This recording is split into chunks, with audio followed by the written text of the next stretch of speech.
আসসালামু আলাইকুম। আজ আমি দুইটা কেকের ডেকোরেশন আপনাদের সাথে শেয়ার করব, আর খুবই সহজ সহজ দুইটা কেকের ডেকোরেশন। আর কেক দুইটা আমি একদম ফিনিশিং দিয়ে তারপরে নিয়ে এসেছি, কারণ আমার হাতে একদম সময় ছিল না যে দুইটা কেকের একবারে আমি আপনাদের কাটিং থেকে শুরু করে সব কিছু দেখাবো। দেখা গেছে আমি তো সবসময়ই আপনাদের সাথে ফিনিশিং তারপরে ক্রিম কোট সব কিছুই দেখাই, তো আজ আমি এভাবে করে দেখাচ্ছি। আর আমি মাঝের যে ডিজাইনটা সেটা কিভাবে করেছি সেটাও দেখিয়ে দিলাম, একটু হালকা কালার দিয়ে। তারপর আমি প্যালেট নাইফ দিয়ে এপাশ ওপাশ করে এরকম একটা ডিজাইন করে দিয়েছি। তারপর আমি 2D নজল দিয়ে অনেম নজল দিয়ে আমি ফুলগুলো করেছি, আর ছোটো একটা স্টার নজল দিয়ে এই যে হোয়াইট কালারের ফুলগুলো করছি। খুবই সিম্পল ছিল ডিজাইন দুইটা, তো সিম্পলের মধ্যে একদম ভালো লাগছিল। আর এই ডিজাইনটা আমার এর আগেও শেয়ার করা হয়নি হয়তো, এই কারণেই আপনাদের সাথে শেয়ার করলাম। দেখা গেছে যারা নতুন আপু আছেন তাদেরকে কিন্তু খুবই সহজ হয়ে যাবে, কারণ এরকম সহজ সহজ ডিজাইন পেলে তারা করার জন্য আগ্রহী হয়, এবং কঠিন ডিজাইন দেখলে দেখা গেছে তাদের একটু করতে বা চেষ্টা করতে কিন্তু তাদের একটু কঠিন লাগে। এই কারণে সহজ ডিজাইন থেকে যদি আমরা শিখতে পারি তারপরে আমাদের কাছে কিন্তু সব ডিজাইনই সহজ মনে হবে। তো এই তো তারপরে ছোট স্টার নজলটা দিয়ে আমি নিচের বর্ডারটাও করে দিলাম, ঘুরিয়ে ঘুরিয়ে একটা ডিজাইন করে দিয়েছি। আর এটা দিলে কিন্তু কেকের লুক অন্যরকম লাগে। নিচের বর্ডারটা যদি না দিই তাহলে কিন্তু কেকটা মনে হয় যেন আনকমপ্লিট থেকে যায়। এই জন্য সবসময় আমি চেষ্টা করি নিচের বর্ডারটা দেওয়ার জন্য। কেকটা কিন্তু আমার একদম ডেকোরেশন শেষ হয়ে গেছে। তো এখন আমি যে নামটা লিখতে বলেছিল সেটা লিখে তারপরে আমি কিছু স্প্রিঙ্কেল দিয়ে দেব, তাহলেই আমার এই কেকের ডেকোরেশনটা কমপ্লিট হয়ে যাবে। তো এই যে, আর অনেকেই বলে আপু আপনি কেকের উপর কিভাবে লিখেন, তো এই তো দেখিয়ে দিলাম। আমি কিন্তু চকলেট ক্রিম দিয়ে তারপরে আমি লিখিয়ে একটু বেশি কালো কালারের চকলেট ইমালশন দিয়ে আমি ক্রিমটা একটু বেশি নরম করে নেই, তারপরে কিন্তু লেখাটা লিখি। তো এখানে আমি কিছু হোয়াইট সুগার বল দিয়ে দিচ্ছি, ছোট বড় মিলিয়ে দিয়ে দিচ্ছি। আর কেকটা দেখতে কেমন হয়েছে অবশ্যই সিম্পলের মধ্যে অবশ্যই আমাকে কমেন্ট করে জানাবেন, আর ভালো লাগলে ভিডিওটা শেয়ার করে দিবেন। যারা আমার চ্যানেলে নতুন আছেন অবশ্যই চ্যানেলটা সাবস্ক্রাইব করে একটা লাইক দিয়ে ভিডিওটা শেয়ার করে দিবেন, আর বেল আইকনে একটি ক্লিক করে রাখবেন যাতে যে কোনো ভিডিও দিলে আপনারা সাথে সাথে নোটিফিকেশন পেয়ে যান। তো এই তো আমার এই কেকের কাজটা কিন্তু শেষ। অবশ্যই জানাবেন কেমন হয়েছে। আর ইদানিং দেখা গেছে খুবই কারেন্ট সমস্যা করে, এই কারণে কিন্তু ভিডিও হঠাৎ করে অফ করে দেই, আবার অন হয়ে যায়, এটা আসলে বুঝতেও পারি না আমি। তো এই যে, আর এখানেও এই কেকটা আমি আরও একবার শেয়ার করেছি। এটা ছিল এটা অনেম নজল দিয়ে আমি এরকম ফুল করে দিচ্ছি গোলাপ। তো সিম্পল একদম ডিজাইনটা ছিল।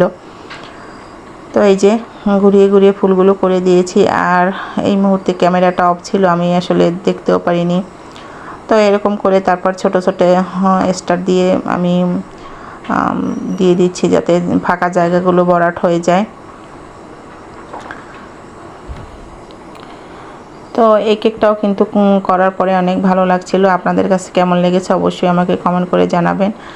আর এখানে আমি একটা ছোট স্টার নজল দিয়ে আমি একটা বর্ডার করে দিচ্ছি।